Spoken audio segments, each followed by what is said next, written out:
भवानीपुर के जंगल में लूसी कौवी अपने 5 बेटों के साथ रहा करती थी। उसके 5 बेटों की शादी हो चुकी थी, लेकिन 5 बहुएं बहुत ही घमंडी थीं। एक दिन लूसी कौवी सुबह सुबह अपनी बड़ी बहू टूनी चिड़िया को बुलाती है। बड़ी बहू, अरे ओ बड़ी बहू, जरा 1 कप कड़क चाय तो बना दे, कल रात से सिर बहुत भारी हो रहा है। टूनी अपने कमरे से ही अपनी सास को जवाब देती है। माँ जी, मैं आपकी नौकरानी नहीं हूँ जो सुबह सुबह आपकी खिदमत में लग जाऊँ। मुझे अभी सोना है, नहीं तो मेरी ब्यूटी खराब हो जाएगी। आप अपनी लाडली बहू टुनटुनी को बुलाकर उसे चाय बनवा लें या खुद बनाकर पी लीजिए। मैं तो इतनी सुबह उठने वाली नहीं। क्या करूँ, 5 बहुओं के होते हुए भी मुझे 1 कप चाय भी नसीब नहीं। फिर वो अपनी छोटी बहू टुनटुनी को आवाज लगाती है। बहू, अरे ओ टुनटुनी बहू, जरा 1 कप कड़क चाय बनाकर पिला दे, सर दर्द से फटा जा रहा है। सुबह हुई नहीं कि बुढ़िया ने चिल्लाना शुरू कर दिया। जाओ, जाकर अपनी माँ को चाय बनाकर पिला दो, मैं तो उठने वाली नहीं। सुबह सुबह चाय पीने के लिए मरी जा रही है। टुनटुनी, तुम माँ को ये किस तरह बोल रही हो? भला अपनी सास को कोई इस तरह बोलता है? देखो जी, मेरे मायके में हर काम के लिए नौकर चाकर हैं। मुझे किसी काम को करने की जरूरत नहीं होती थी और सुबह सुबह मुझे किसी भी काम को करने की आदत नहीं। तुमसे बात करना ही बेकार है। इतना कहकर भोलू कबूतर चाय बनाने के लिए किचन में जाता है। वो चाय बनाकर अपनी माँ को देता है। ये लो माँ, तुम्हारी कड़क चाय। अरे बेटा, तूने तकलीफ क्यों की? लूसी कौवी चाय पीने लगती है।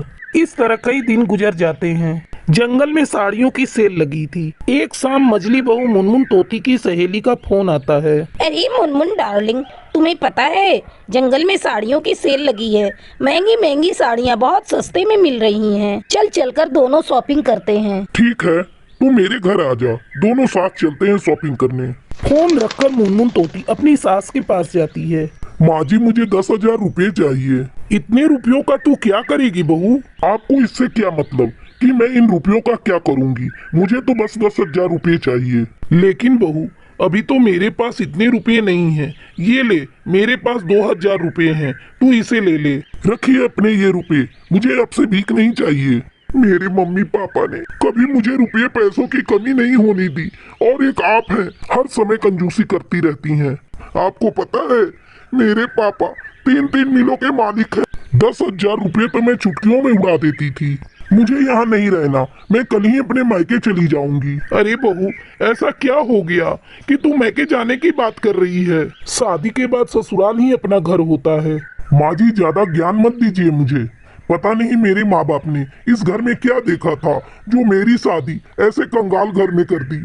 फिर मुनमुन तोती गुस्से में वहाँ से चली जाती है। हे भगवान, पता नहीं मेरी बहुओं का घमंड कब टूटेगा। इन्हें सद्बुद्धि दे भगवान। तभी लूसी कौवी की नजर उसकी अन्य 2 बहुओं पर जाती है। वो दोनों बैठकर गप्पे लड़ा रही थीं। लूसी कौवी अपनी 5 बहुओं से तंग आ चुकी थी। एक दिन लूसी कौवी अपनी 5 बहुओं को बुलाती है और उनसे कहती है, बहू, ये लो घर की चाबी। आज से इस घर की जिम्मेवारी तुम लोगों के ऊपर है। मैं तीर्थ यात्रा पर जा रही हूँ। लूसी कौवी की ये बातें सुनकर 5 बहुएं शॉक्ड हो जाती हैं। माँ जी, आप ये क्या कह रही हैं? आप क्यों तीर्थ यात्रा पर जा रही हैं? बहू, अब इस घर में मेरा क्या काम? मैं बूढ़ी हो चुकी हूँ। तुम लोग नए जमाने की हो, अपने हिसाब से घर चलाना। नहीं माँ जी, हम लोग आपको जाने नहीं देंगे। हमें अपनी गलती का एहसास हो गया है। अब हम लोग कभी घमंड नहीं करेंगे। आप इस घर की बड़ी हैं माँ जी, आपको हम लोग इस तरह नहीं जाने देंगे। अपनी बहुओं को इस तरह रोती देखकर लूसी कौवी की आंखों से भी आंसू बहने लगते हैं। वो तीर्थ यात्रा पर जाने का ख्याल छोड़ देती है। फिर पूरा परिवार मिलजुल कर खुशी खुशी रहने लगता है।